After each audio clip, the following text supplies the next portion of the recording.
El universo mágico constituye una manera de posicionarse frente a la realidad y tal vez modificarla.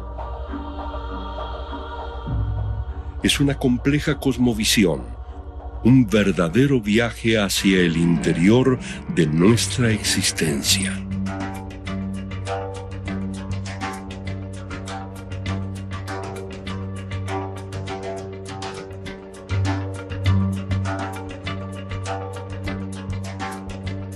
Magia.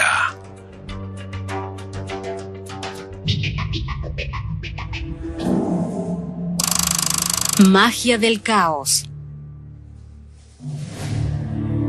A partir de la década del 60, comenzaron a surgir una gran cantidad de prácticas mágicas.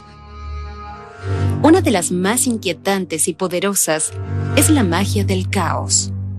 Con respecto a la práctica mágica y a la utilización de deidades, tal como lo hacía, por ejemplo, Aurora Dorada, ya para los años 70, contemporánea, por ejemplo, lo que podría ser el movimiento punk, aparece en Inglaterra y en Estados Unidos grupos que dicen, ¿por qué tengo que invocar a las deidades si yo no sé si existen siquiera? Estas personas, entre los que podríamos mencionar a Phil Hine, a Peter Carroll, empezaron a decir, ¿pero por qué? Si en definitiva estos dioses simplemente representan aspectos de mi propia psiquis. Basta que me sirvan para concentrarme, basta que me sirvan para focalizar mi intención mágica. Si en definitiva lo que importa es que yo me concentre y esto efectivamente traiga un resultado, traiga un cambio en la realidad. Y empieza a surgir todo un movimiento que se denomina la magia del caos. ¿Por qué magia del caos? Porque ellos dicen, existe esta energía primordial, existe esta energía primigenia de la cual todo brota. Yo me puedo comunicar a través de un estado alterado de conciencia, a través de mi concentración, con esta energía primigenia, con esta energía caótica, y a partir de esta conexión, producir este cambio en mi realidad tal como yo la entiendo. Los dos nombres que se asocian principalmente con el inicio de la magia del caos son Peter Carroll, que es así el más afamadamente conocido, y otro que se llama Ray Sherwin, que es un personaje con un poco de perfil más bajo, pero que también tuvo mucho que ver. El origen se puede ubicar a fines de los años 70, principios de los años 80, más o menos, en general en la zona de Inglaterra. El origen, en realidad, de la magia del caos no tiene una cosa institucional fuerte. Son grupos aislados, en general gente joven, que empieza a practicar y empiezan a tirar sus resultados en algunas revistas. Para los caoístas, hay una energía creativa básica, una energía vital o guía que es posible exteriorizar. La premisa fundamental que plantean Peter Carroll y Ray Sherwin es que la creencia en la magia, la creencia es una herramienta para lograr un fin. O sea, la magia del caos es como que no es un sistema mágico, usa sistemas, es un metasistema, una metacreencia que dice que en realidad uno puede utilizar cualquier sistema mágico, incluso no existente hasta ese momento. Uno puede ir desarrollando un cierto sistema de creencias con una coherencia que a uno lo motive, lo toque personalmente, y esto puede tener una efectividad mágica, o sea, puede traer resultados. Y otra noción básica que plantean es que en realidad detrás de todas las capas simbólicas de símbolos como los que tiene la cábala, el árbol de la vida, los planetas, que esto, que el otro, ellos dicen que en realidad desde el principio de la humanidad, cuando el hombre descubre el poder mágico, la capacidad de actuar sobre la realidad de ciertas maneras anómalas, digamos, las técnicas fueron siempre las mismas. Ellos dicen, las técnicas son las mismas. Lo que cambia es el entramado, el software, digamos, ¿no es cierto? El entramado simbólico, las creencias asociadas con eso, pero la técnica, la operativa, es básicamente la misma. Estas son algunas de las dos creencias fundamentales. Peter Carroll y los 5 niveles de actividad mágica. Peter Carroll, la magia del caos, establece 5 niveles de actividad mágica, empezando por la hechicería, que sería simplemente una práctica mágica utilizando determinado tipo de elementos o herramientas, a fin de obtener algún fin determinado. Por otro lado, ellos especifican que existen otro tipo de magia que sería la magia chamánica, que se diferencia de la anterior porque en realidad involucra la alteración de la conciencia a través de un medio determinado, que puede ser, bueno, un tambor, el miedo, puede ser, por ejemplo, la sexualidad, en algunos casos, por ejemplo, como en los chamanes amazónicos, el uso de la ayahuasca, pero implica justamente esta posibilidad de estimular la conciencia, estimular la imaginación a través de estos estados alterados de conciencia. Otro de los niveles de actividades mágicas especificados por Carroll es el de la magia ritual. Es un nivel superior a los dos anteriores, en tanto reúne en sí justamente, por un lado, la utilización de herramientas, tal como lo haría la hechicería. Pero por otro lado también reúne esta capacidad de alteración de la conciencia propia de la magia chamánica. Por otro lado, y en un nivel superior estaría la magia astral. ¿Qué es la magia astral? Es la posibilidad de hacer todo lo anterior, pero ya ni siquiera necesitando herramientas. Este mago, el mago que domina la magia astral, puede simplemente visualizar sus herramientas mágicas y expresar casi mentalmente su intención. Y por último está lo que ellos denominan alta magia, que es el punto en el cual ya no hay barreras entre el mago y la fuerza de su voluntad. Se libera el genio intuitivo y este, poder interior sin necesidad de mediatizarlo, ni siquiera visualizando una herramienta mágica. Es como que hay una conexión directa entre el operador y esta fuente primigenia de energía. Obviamente es un nivel de magia, la alta magia, que no cualquiera puede alcanzar, solamente muy pocas personas. El caoísmo o magia del caos es una de las principales corrientes mágicas de la actualidad. Lo que vemos son algunas caoesferas que son símbolos identificatorios de esta corriente mágica. En realidad la palabra caos, magia del caos, no aparece hasta mitad de los 80, ¿no? La idea de movimiento, chaos magic, magia caoísta, están muy influenciados también por todo lo que era la ciencia del caos, que empieza a pegar mucho en ese momento, ¿no es cierto? Algunas de las influencias en realidad son mucho anteriores, o sea, incluso podemos pensar en Crowley, en Aleister Crowley, que tiene una actitud pragmática. La magia del caos es sumamente pragmática, le interesan los resultados, le interesa la técnica, le interesa la operativa, y algo muy fuerte de esto tiene Crowley en algún sentido. Crowley tiene una relación con sistemas mágicos, tiene obviamente con la Golden Dawn, con toda su historia, pero él, por ejemplo, en un momento, en una obra conocida que se llama Magic Without Tears, magia sin lágrimas, una alumna de él le pregunta: ¿las sefirot existen? ¿Los ángeles existen como cosas reales? Como con una inquietud filosófica, ella quería decir, ¿esto que son seres que están ahí? Y él le dice, yo la verdad, eso no te lo puedo responder. Yo lo que sé es que hago determinadas operaciones y esto produce determinados resultados. También se puede ver una relación con un autor americano llamado Robert Anton Wilson, y bueno, y un movimiento con el que él tuvo cierta relación que se llamaba el movimiento discordianista, que esta gente lo que sustentaba, sobre todo el discordianismo, es que al esoterismo le faltaba una cuota de humor. O sea, como que no manejaba bien, con tanto que habla del esoterismo de polaridades, no manejaba bien la polaridad humor-seriedad. O sea, como que los esoteristas y los magos tenían una cuestión de dureza, de decir yo estoy por arriba de todo, soy superior, soy un elite, soy un mago, soy un grado tal. Y bueno, hay algo de esto. Robert Anton Wilson es un tipo que va más allá de esto, es un pensador, habla mucho sobre el tema de cómo la percepción está muy relativizada por las creencias de uno, y cómo el modo de percibir de uno, las creencias de uno influyen en cierto modo sobre la realidad. Es un tipo muy interesante.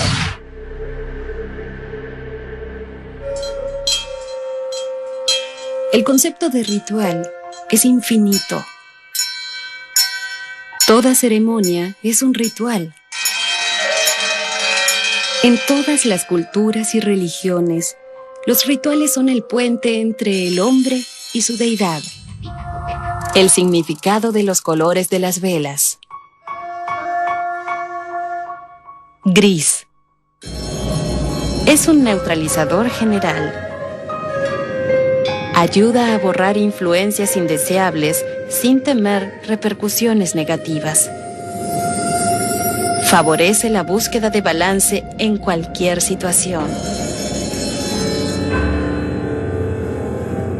El color, asociado a la luz y al calor de la llama, propicia y estimula nuestros deseos y objetivos. Austin Osman Spare. Austin Osman Spare nació en el seno de una familia de bajos recursos al sur de Londres. La señora Patterson, una amiga a la que considera su segunda madre y a la que llama Witch Mother, lo introduce en el mundo de la magia. Una de las influencias muy fuertes que tiene el caoísmo es Austin Osman Spare, que fue un tipo controversial, digamos, en su momento fue un artista, pintor, vinculado con el esoterismo, pero con una actitud muy rebelde, digamos, con el tema de sistemas, con el tema de estructuras. Se interesó mucho por desarrollar técnicas muy concretas para experimentar efectos muy concretos. Una de las técnicas fundamentales del caoísmo es lo que se llama la sigilización. Básicamente, transformar deseos de determinados cambios en uno mismo, en el mundo, o sea, en cualquier ámbito, transformarlos en un símbolo, y ese símbolo, mediante una cierta técnica, mediante una técnica que tiene que ver con entrar en un estado alterado de conciencia particular, de alguna manera dispararlo y que este deseo se transforma en realidad, se materializa de alguna manera, ¿sí? Sea un deseo interno, de un cambio interno, de hábitos, un cambio en características propias, una adopción de una cualidad. Por ejemplo, Austin Osman Spare es famoso, un ejemplo en el cual él cuenta que no recuerdo qué es lo que quería hacer o qué necesitaba hacer, y necesitaba fuerza, y él genera un símbolo en el cual dice: deseo tener la fuerza de un tigre, y de alguna manera lo que logra es despertar una energía que le permite hacer una serie de tareas físicas con una fuerza que no era de ninguna manera la normal de él, ni era esperable que ocurriera espontáneamente. Bueno, esto es un poco el origen. Austin Osman Spare lo utiliza de una manera como más básica, más energética. Los caoístas lo toman a esto y lo utilizan para materializar resultados de alguna manera, en el sentido más amplio posible. La magia de sigilos. Una de las claves para el logro de efectos mágicos dentro del caoísmo son los estados alterados de conciencia a los que se puede llegar utilizando sigilos.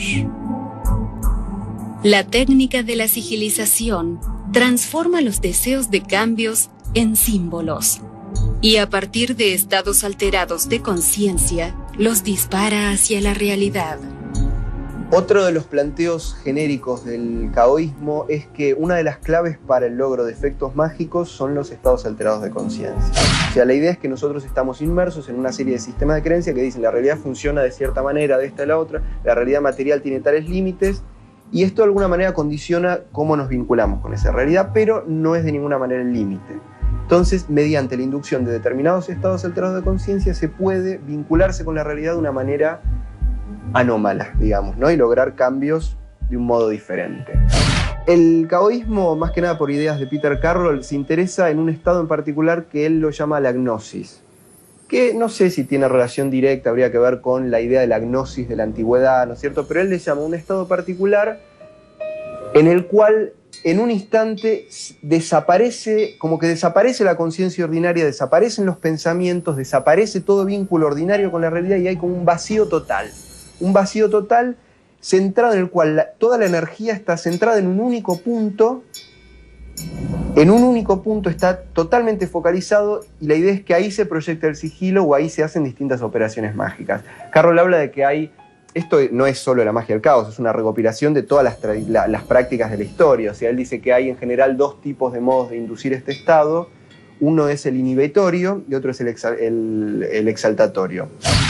En el inhibitorio, por ejemplo, tenemos la meditación, tenemos la deprivación sensorial, bueno, la relajación, distintos tipos de técnicas que llevan a calmar, a que la energía baje, los pensamientos en un momento empiezan a bajar, ¿no es cierto?, que todo se calme. Y otro es el exaltatorio, que es, no sé, puede ser la percusión, la danza frenética, puede ser la intoxicación en algunos casos, la violencia, plantean algunos, ¿no es cierto? Acá hay cuestiones, bueno, morales de alguna manera que se filtran, La idea es que la técnica en sí, el estado ese puede ser despertado por distintos tipos de técnicas. Los sistemas mágicos son fórmulas y procedimientos que sintetizan de algún modo todos los conocimientos y las prácticas esotéricas que el hombre ha desarrollado. Pero la magia existe desde siempre, previa a cualquier sistematización, aún antes de que el hombre abriese los ojos.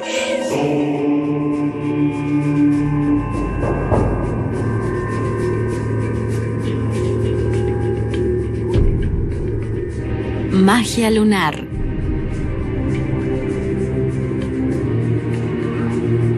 Luna llena. El sol y la luna se encuentran en oposición y la luz del sol puede reflejarse totalmente en la cara de la luna. Es un buen momento para todo tipo de operaciones mágicas, ya que incrementa sus poderes. Los procesos instintivos e inconscientes se encuentran en su apogeo. Ideal para rituales de agradecimiento. Todo proyecto comenzado durante la luna nueva se reafirma o encuentra nuevos caminos durante la luna llena.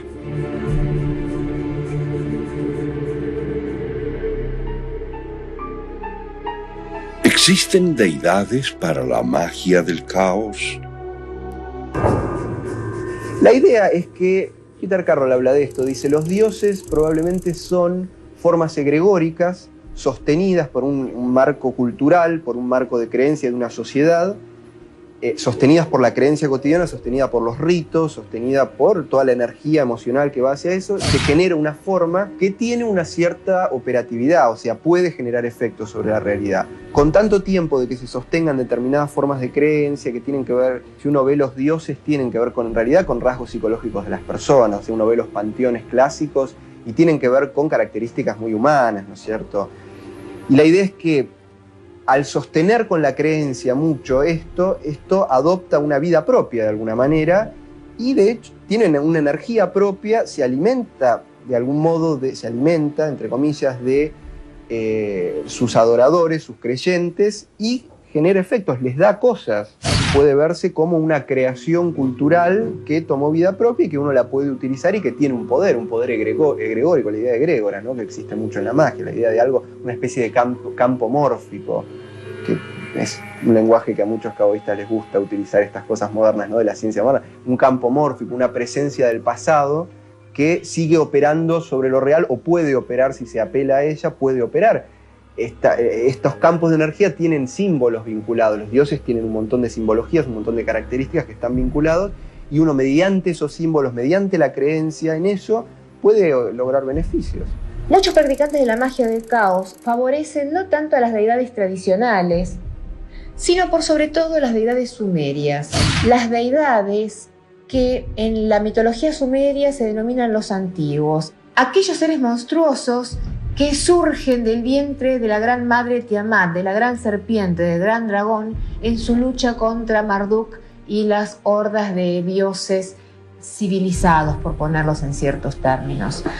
Y también toman todo el panteón que crea Lovecraft para sus historias de terror, para sus cuentos de Cthulhu, y encuentran que justamente estos seres sin nombres, estos terrores sin nombres, estas fuerzas primordiales pugnando por apoderarse del mundo real, tal como las describe Lovecraft, son de alguna manera la vía más rápida para obtener estos cambios de conciencia que necesitan. Insisto, es una práctica mágica que puede tener su cierto riesgo dependiendo del individuo. Lovecraft y la magia del caos. El encuentro con el abismo. El interés de los caoístas por el panteón Lovecraftiano, por el mundo Lovecraftiano, que no es el único, hay muchos intereses, tiene mucho que ver con una cierta tendencia oscura que tiene la magia del caos de alguna manera. Y Lovecraft utiliza mucho el tema de los dioses externos, los dioses exteriores, los dioses antiguos, que están como por fuera de los panteones de dioses clásicos tradicionales. Y son fuerzas que inspiran una sensación de fuerzas titánicas. Tiene que ver también con los titanes de otras mitologías, de las mitologías griegas, de las mitologías nórdicas. La idea de fuerzas primigenias, caóticas, que no son toleradas por los dioses del orden, que serían los dioses menores en la idea Lovecraftiana, ¿no es cierto? Entonces hay como una seducción de esto, de lo que está por fuera de los dioses que ordenan, ¿no? Que ordenan el mundo común, las creencias comunes, o sea, de contactar con esos poderes titánicos, esas fuerzas enormes. Yo creo que hay alguna relación por ese lado, de alguna manera, con el tema de Lovecraft. Iniciarse en el camino de la magia implica atravesar fronteras. Tal vez en la otra orilla del camino sea posible descifrar un misterio o llegar a dominar lo indominable. Pero nosotros mismos somos la primer frontera y cada paso que damos nos contacta con luces y sombras de un interior también mágico.